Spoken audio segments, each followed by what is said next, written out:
నమస్తే. ప్రస్తుతం మన స్టూడియోలో ఐకాన్ ఆస్ట్రాలజర్ గట్టిపల్లి సురేష్ బాబు గారు ఉన్నారు. గురువుగారితో మాట్లాడేద్దాం. నమస్కారం గురుగారు. జై శ్రీమన్నారాయణ. గురుగారు, మే నెలలో వృషభ రాశి వారి పరిస్థితి ఎలా ఉండబోతుంది? ఓవరాల్గా 5 గ్రహ మార్పులు జరుగుతున్నాయి ఈ నెలలో. సో మరి వృషభ రాశి వారి పరిస్థితి ఏంటంటారు? ఎలా ఉండబోతుంది? ఇక్కడ మనము చూసుకున్నట్లయితే కనుక మే మాసం మొత్తం కూడా వృషభ రాశి వారికి గత కొంతకాలంగా చూసినప్పటికీ ఈ మాసంలో కొంతమేర అదృష్టం బాగుంది అని చెప్పొచ్చు. కానీ నరదిష్టి నరప్రభావం అయితే బాగా కనబడుతోంది వృషభ రాశి వారి మీద. అయితే గ్రహాలు ఇక్కడ గురు గ్రహం ఒకటి మారుతుంది. అదే రోజున మనకి రాహు కేతు గ్రహం కూడా మారుతుంది. దానికి ఒక 1 అవర్ అటు ఇటుగా రవి భగవానుడు మారుతున్నాడు, బుధ భగవానుడు మారుతున్నాడు. ప్రతి 3 రోజులకు ఒకసారి చంద్ర భగవానుడు మారుతూనే ఉంటారు. ఇకపోతే ఈ మాసంలో చివరాఖరిలో శుక్రుడు కూడా మారేటువంటి అవకాశాలు అయితే ఖచ్చితంగా ఉన్నాయి. ఇకపోతే మనం చూసుకున్నట్టయితే కనుక 6 నుంచి 7 గ్రహాలు మారుతున్నాయి. 5 గ్రహాలు పెద్దవి అయితే ఈ ఛాయాగ్రహాలతో కలుపుకొని 6 నుంచి 7 గ్రహాలు అనేది ఈ మే మాసంలో మారడం అనేది జరుగుతూ ఉంది. అయితే ఈ గ్రహ మార్పిడి అనేది పెద్దగా బాధించేటువంటి విషయం అయితే వృషభ రాశిలో కనపడట్లేదు. ఎందుకంటే వృషభ రాశి వారికి అదృష్ట శాస్త్రం అన్ని గ్రహాలు అనుకూలంగా మారుతున్నాయి. ఒక రాహుకేతువు తప్పితే ప్రతిమ అన్ని గ్రహాలు కూడా ఈ వృషభ రాశికి అనుకూలంగా ఉన్నాయి. అన్ని డిగ్రీస్ వృషభ రాశి మీద చాలా బాగున్నాయి. ఎప్పటి నుంచో ఎదురు చూసినటువంటి జాబు ఇంటి వరకు రావటము, గవర్నమెంట్ జాబ్స్ కూడా ప్రయత్నం చేసి అలసిపోయినటువంటి వారికి గవర్నమెంట్ జాబ్ కూడా వచ్చేటువంటి అవకాశం, వారి ఇంట్లో పెద్దలు ఎవరైనా జాబ్ చేస్తూ ఉంటే ఆ జాబ్ కోసం ఎదురు చూస్తూ ఉంటే కూడా అది కూడా వచ్చేటువంటి అవకాశం, ఇంట్లో పదవులు ఏమైనా ఉంటే ఆ పదవులు కూడా పిల్లలకు వచ్చేటువంటి అదృష్టము. ఈ వృషభ రాశి వారు ఎవరికి ఉంటారో పోయే తీగ కాలికి తగిలిన అన్నట్టుగా అటువంటి అవకాశాలు వీరికి ఖచ్చితంగా వస్తాయని చెప్పొచ్చు. ఎక్కడైనా హోటల్స్ కానీ, ఎక్కడైనా రెస్టారెంట్స్ కానీ, ఏదైనా కిరాణా షాప్స్ కానీ, ఏదైనా పెట్టి లాస్ అయ్యి వదిలేసినటువంటి బిజినెస్లు ఉంటాయి కదా, అలాంటివి వీరు టేకప్ చేసుకుంటే ఖచ్చితంగా రాణిస్తారని చెప్పొచ్చు. మొదటిగా వీరు మొదలుపెట్టేటువంటి వ్యాపారం కన్నా ఎవరో చేసి నష్టపోయినటువంటి లాభాన్ని వీరు ఆ ఒక షాపుల్ని వీరు తీసుకొని మొదలు పెడితే వీరికి ఖచ్చితంగా లాభాలు ఎక్కువగా వస్తాయని ఖచ్చితంగా చెప్పొచ్చు. అది ఎలాంటి వ్యాపారం అయినా సరే వస్తుందంటారా? ఎలాంటిదైనా సరే సెకండ్స్ వ్యాపారం అయితే చాలు. అలా అని చెప్పేసి సెకండ్ హ్యాండ్ పెళ్లి చేసుకోవాలా, రెండో పెళ్లి చేసుకోవాలనుకుంటారేమో. పెళ్ళిళ్ళు అయితే మొదటి చేసుకోవచ్చు. కాకపోతే మనం చెప్పేది ఏంటంటే పెళ్ళిళ్ళు కావాలి, ఈ వృషభ రాశి వారికి ఎంత సంవత్సరాలైనా పెళ్ళి అవ్వట్లేదు, పెళ్ళిళ్ళు సంబంధాలు కుదరట్లేదు అనుకుంటే వారు 14వ తారీఖు మే మాసం ఈ 2020 సంవత్సరంలో మే మాసం 14వ తారీఖు తర్వాత వీరు కనుక ఈ పెళ్లి సంబంధాలు కుదిరించుకునే దానికైతే ఖచ్చితంగా బాగుంటుంది. ఇందులో తూర్పు దిశ నుంచి వచ్చేటువంటి అమ్మాయి సంబంధం అబ్బాయికి, ఉత్తర దిశ నుంచి వచ్చేటువంటి అబ్బాయి సంబంధం అమ్మాయికి కుదిరేటువంటి అవకాశాలు అయితే ఖచ్చితంగా ఉన్నాయి. కాబట్టి 14వ తారీఖు తర్వాత ప్రయత్నపూర్వకంగా చేయొచ్చు. కానీ పెళ్ళిళ్ళు మాత్రం కొంచెం సమయం అయితే పట్టిద్ది. కనీసం జూన్ మాసం వరకు అయితే పెళ్లి కోసం ఆగాల్సిందే. కొంత తొందర పడితే అవ్వదు.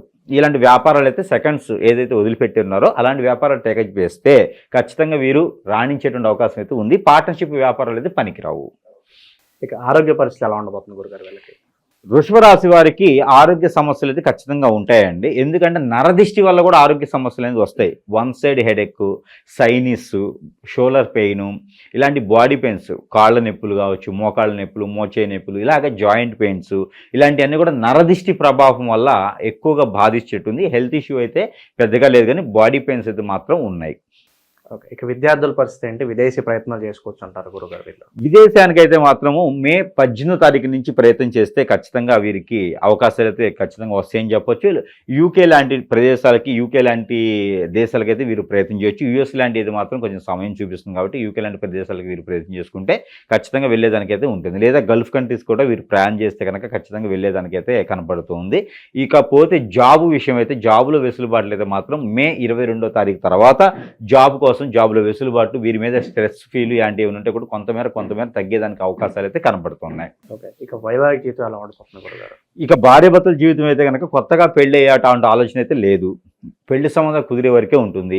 ఆల్రెడీ పెళ్లి అయి ఉంటే కనుక వీరికి వృషభ రాశి వారికి గొడవలు అయ్యేసి ఇద్దరి మధ్యన ఏకీభావం లేకపోతే కోర్టు వరకు వెళ్ళినటువంటి సమస్యలు ఏవైతే ఉన్నాయో అవి మే 25 తర్వాత వీరికి వీరే వృషభ రాశిలో ఉన్నటువంటి స్త్రీ కావచ్చు, పురుషుడు కావచ్చు, వీరికి వీరే ఒక అడుగు తగ్గి ఎదుటి వాళ్ళతో మాట్లాడగలక ఉంటే కనుక ఖచ్చితంగా వీరి వైపు వచ్చేటువంటి ఆలోచన అయితే ఖచ్చితంగా లేదు అని చెప్పలేము. కాబట్టి వీరికి సుబ్రహ్మణ్య స్వామి వారి అభిషేకం కానివ్వండి, కుమారస్వామి వారి అభిషేకం కానివ్వండి, లేదా నరసింహస్వామి వారికి ముడుపు కడితే కూడా ఈ భార్యాభర్తల మధ్య ఎడబాటు కూడా పోయేందుకు ఉంటుంది. స్పెషల్ రెమెడీగా వారికి ఇది పనిచేస్తుంది.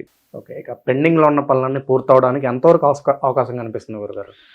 ఈ మాసం అయితే మాత్రం పెండింగ్లో ఉన్న పనులన్నీ పెండింగ్లోనే ఉంటాయండి. ఎక్కడేసిన గొంగడు అక్కడలానే పెండింగ్లో ఉన్న పనులన్నీ కూడా పెండింగ్లోనే కనిపిస్తాయి. ఈ మాస చివరిలో నెలాఖరిలో అయితే మాత్రం 29, 30 తారీఖు అలాగైతే కొంతమేర వీరు అనుకున్నటువంటి కార్యక్రమాలు పనులు ఏమైనా ఉంటే కూడా వీరు మొదలు పెట్టుకోవచ్చు. ఆ ఒక్క ఇబ్బంది అయితే ఏం కనిపించట్లేదు నాకు. ఇప్పుడైతే మాత్రం కొంచెం చుక్కెదిరని చెప్పొచ్చు. దీనికి వచ్చేసి రెమెడీ ఏంటంటే, ఇక్కడ మీకు సమీప దూరంలో కనుక గణపతి స్వామివారు ఉన్న కేసరి గణపతి ఉన్నా కూడా అక్కడ బెల్లంతో కూడినటువంటి నైవేద్యం ఏదైనా సరే పిండి పదార్థంతో చేసినటువంటి నైవేద్యం చలివిడి కావచ్చు, చక్కెర పొంగల్ కావచ్చు, ఇలా ఏమైనా నైవేద్యం పెట్టినట్టే కనుక పనుల్లో విఘ్నాలు తొలగినా కూడా ఆ విఘ్నాలను తొలగేందుకు ఆస్కారం ఎక్కువగా ఉంటుంది. పనులు ముందుకు సాగేందుకైతే ఖచ్చితంగా ఉంటుంది.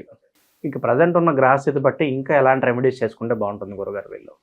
అయితే ముఖ్యంగా వీరికి రెమెడీస్ కన్నా కూడా ముఖ్యంగా ఈ మాసం మొత్తం కూడా వీరికి ఏ దినములు కలిసి వస్తాయి, ఏ తేదీలు కలిసి వస్తాయి ముందుగా చూద్దాం. అయితే వీరికి వచ్చేసి గురువారం, బుధవారం 2 వారాలు చాలా బాగుంటుంది, కలిసి వస్తుంది. కొత్తగా ఏదైనా మొదలు పెట్టాలనుకుంటే ఈ 2 వారాల్లో వీరు మొదలు పెట్టవచ్చు. ఎక్కడైనా విదేశీయానానికి కావచ్చు, లేదన్నా పర్యటనకు కావచ్చు, ఎక్కడైనా వెళ్ళాలంటే కూడా బుధవారం లేదా గురువారం రోజున వీళ్ళు వెళ్తే కనుక ఖచ్చితంగా వీరికి మంచి జరిగేదానికి ఆస్కారం ఎక్కువగా ఉంటుంది. ఎవరో పోగొట్టుకుని వీరికి దొరుకుతాయి, వీరు పోగొట్టుకోకుండా. అంటే ఎక్కడో ఏదో ఒక రాయి దొరుకుతుంది, అది వచ్చి ఇక్కడ పడేస్తారు. అది తర్వాత వీరు చూసుకుంటే అది ఏదో మంచి వజ్రం అయి ఉంటుంది. అట్లాంటి సానుకూలమైనటువంటి పరిస్థితి ఏర్పడుతుంది బుధవారం, గురువారం ప్రయాణం చేయడం వలన ఈ మాసం మొత్తంలో. అలానే వీరికి కలిసి వచ్చేటువంటి నెంబర్ కూడా ఏంటంటే 6+7. ఈ 2 నెంబర్ కూడా వీరికి చాలా అనుకూలంగా కలిసి వస్తాయి ఈ మాసం మొత్తం కూడా.